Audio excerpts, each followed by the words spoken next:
Assalamualaikum. Kembali lagi di channel Ganesha Eka Java. Apa kabar kalian semuanya? Semoga kalian selalu baik-baik saja ya, dan juga selalu dalam lindungan Allah Subhanahu wa Ta'ala. Pada kesempatan kali ini, aku akan membahas tentang salah satu gunung tertinggi di Jawa Tengah. Apalagi kalau bukan Gunung Slamet. Di sini, aku akan membahas tentang fakta dan juga mitos yang berkembang di Gunung Slamet. Tapi, sebelum aku memulai bercerita, jangan lupa like, share, dan juga subscribe ya. Jika sudah, kita mulai. Gunung Slamet merupakan gunung api tertinggi kedua di Pulau Jawa setelah Gunung Semeru. Dia memiliki ketinggian 3.428 mdpl. Nama Gunung Slamet ini memang menunjukkan suatu keagungan, dan itu tidak lain karena adanya asal-usul dan juga berbagai cerita kuno yang beredar di masyarakat, terutama di sekitaran lereng Gunung Slamet. Selain menampilkan pesona alam yang indah, konon ada mitos dan juga kisah misteri di Gunung Slamet yang masih dipercaya oleh masyarakat sekitar maupun oleh para pendaki yang pernah mendaki di gunung tertinggi di Jawa Tengah tersebut. Gunung ini berada di perbatasan kota Brebes, Banyumas, Purbalingga, Tegal, dan juga Pemalang, yang semuanya ada di Provinsi Jawa Tengah. Banyaknya misteri yang beredar membuat Gunung Slamet sering kali dicap sebagai salah satu gunung yang angker oleh sebagian para pendaki. Nama Gunung Slamet sendiri diambil dari bahasa Arab yang artinya membawa selamat. Sedangkan dalam bahasa Sunda, Gunung Slamet biasa disebut dengan Gunung Agung. Sesuai namanya, gunung ini dipercaya membawa berkah, keselamatan, dan juga ketentraman. Nama Slamet diberikan karena gunung ini dipercaya tidak pernah meletus besar, meskipun kondisinya sebenarnya tidak pernah diam alias sering terjadi erupsi. Berdasar cerita yang beredar di masyarakat, Gunung Slamet pertama kali diberi nama oleh Syekh Maulana Maghribi. Dia adalah seorang penyebar agama Islam yang berasal dari negeri Rum Turki yang jauh di sana. Dan di sana, dia merupakan seorang pangeran.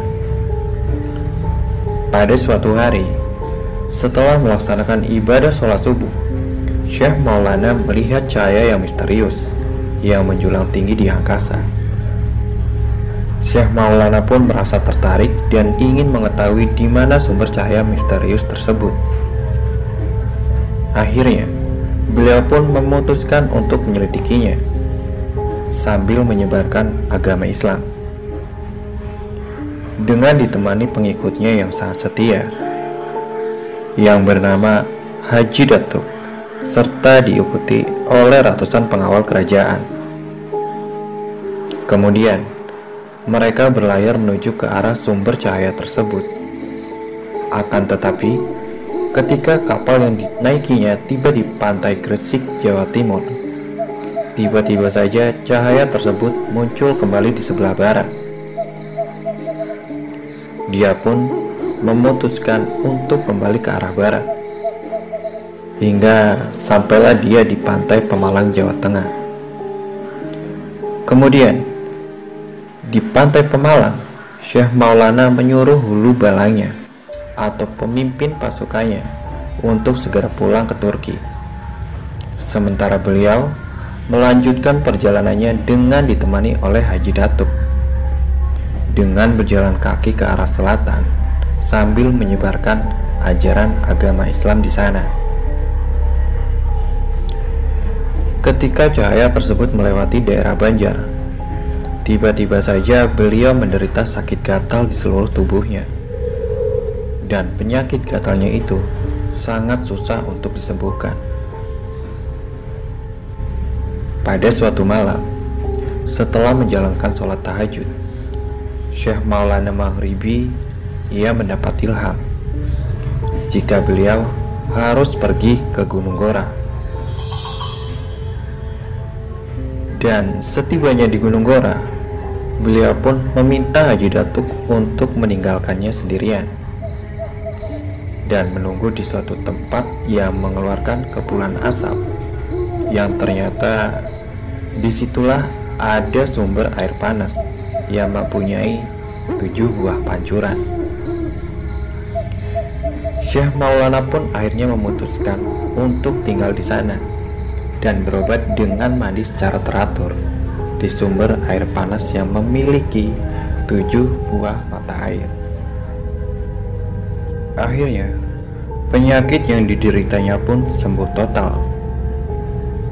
Kemudian, Syekh Maulana memberi nama tempat ini sebagai Pancuran 7. Masyarakat setempat pun menyebut Syekh Maulana dengan nama Mbah Atas Angin, karena beliau datang dari negeri yang jauh di sana.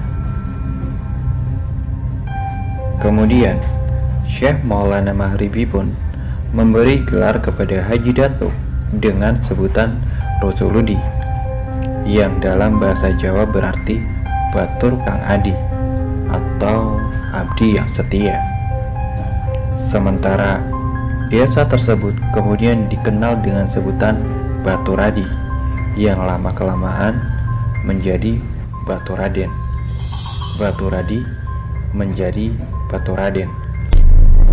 Karena Syekh Maulana Maghribi mendapat kesembuhan penyakit dan keselamatan, makanya beliau pun mengganti nama Gunung Gora menjadi Gunung Slamet.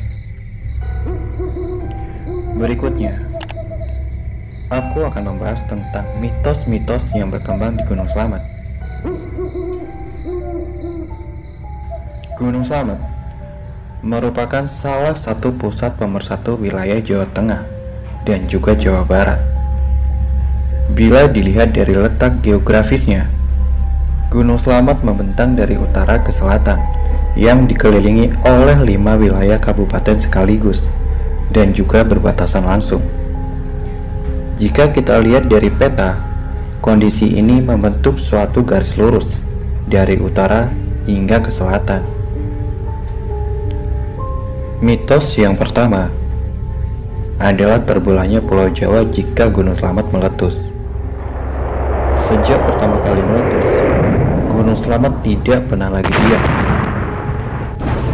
Letusan Gunung Slamet dipercaya akan membentuk sebuah retakan besar yang membujur dari laut utara hingga ke laut selatan, yang akan diisi oleh air laut hingga air laut itu pun menyatu, sehingga wilayah barat dan timur akan menjauh.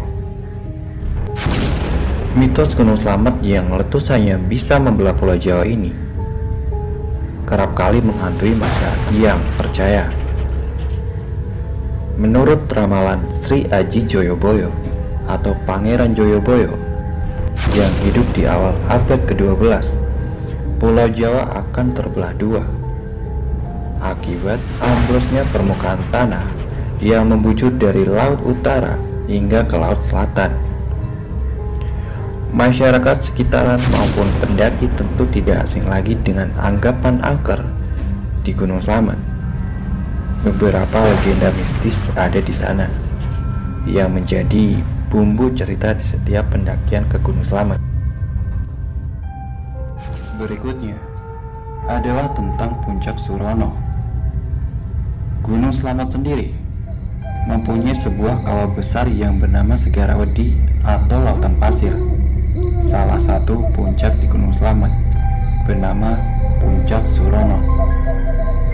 Dan menurut warga sekitar, konon katanya dahulu ada seorang pendaki yang bernama Surono yang meninggal di puncak Gunung Slamet karena ia terjatuh ke dalam jurang.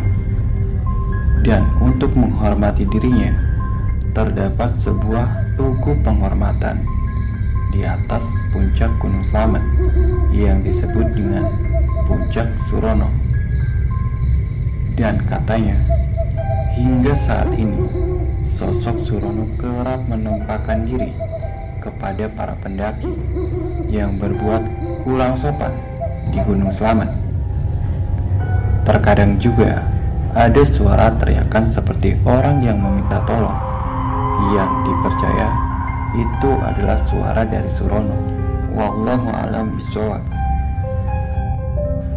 Mitos berikutnya adalah tentang makhluk kerdil di Gunung Slamet. Konon, di jalur Guci, pendakian di Gunung Slamet, terdapat makhluk kerdil yang dahulunya ia adalah manusia biasa. Namun, ia tersesat ketika sedang mendaki di Gunung Slamet. Makhluk itu awalnya mencoba untuk bertahan hidup dengan memakan dedaunan seperti hewan. Akan tetapi, seiring berjalannya waktu, makhluk kerdil itu pun kehilangan jati dirinya, jati diri sebagai manusia, karena ia terlalu lama hidup seperti hewan. Makhluk kerdil tersebut suka bersembunyi karena takut jika bertemu para pendaki. Meskipun demikian, apabila para pendaki mendirikan tenda di sekitar perlawanan dan juga meninggalkan makanan di depan tenda, maka makhluk kerdil itu akan mengambil dan memakan tanpa disadari oleh para pendaki. Mitos berikutnya adalah tentang pos Samarantu. Pos Samarantu ini hanya akan kalian temukan jika kalian mendaki di Gunung Slamet dari jalur Barangan. Jalur ini adalah jalur paling terkenal di kalangan pendaki. Hal itu karena jalur pendakian ini terbilang jalur yang paling singkat untuk sampai di puncak Gunung Slamet.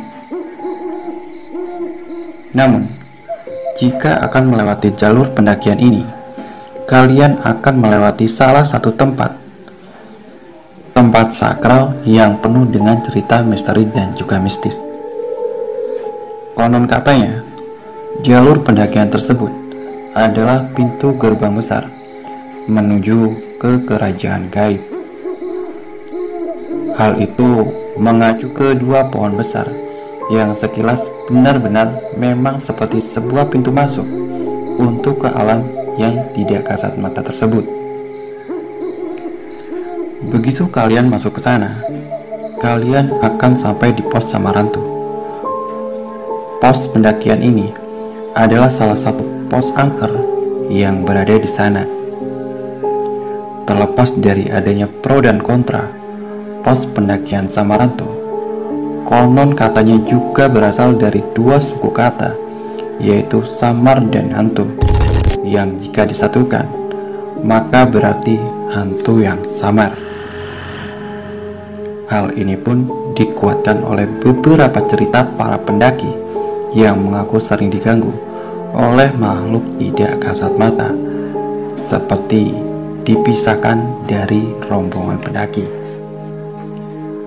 Maka dari itu, ada kepercayaan untuk tidak mendirikan tenda dan juga bermalam di pos Samarantu. Usahakan kalian masih bisa melanjutkan pendakian hingga ke pos berikutnya. Berikutnya, tentang masalah hantu. Bukan cuma Gunung Merapi yang punya pasar hantu yang terkenal.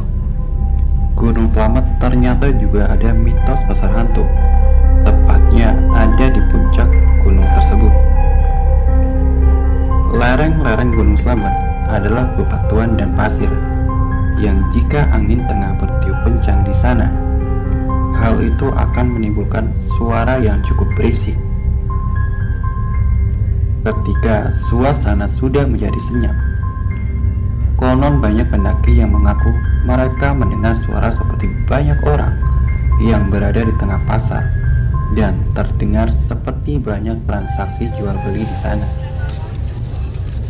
Bahkan ada pendaki yang mengaku ia ditawari untuk membeli sesuatu di Gunung Slamet, dan setelah ia sadar, ternyata dia sudah terpisah dari rombongannya. Oleh karena itu, jika kalian sudah sampai di Gunung Slamet, pastikan kalian selalu terjaga dan selalu bersama dengan rombongan kalian. Itulah beberapa misteri dan mitos yang beredar di Gunung Slamet. Bagaimanapun juga, itu tetap menjadi sebuah misteri di Gunung Slamet yang belum terkuak hingga saat ini. Dan yang semoga saja, berdasarkan misteri dan juga mitos tersebut, bisa membuat para pendaki tidak berlaku yang menyimpang ketika mereka melakukan pendakian. Biasakan berlaku sopan dimanapun kalian berada. Terima kasih sudah menyaksikan video ini. Kurang lebihnya mohon maaf. Untuk kalian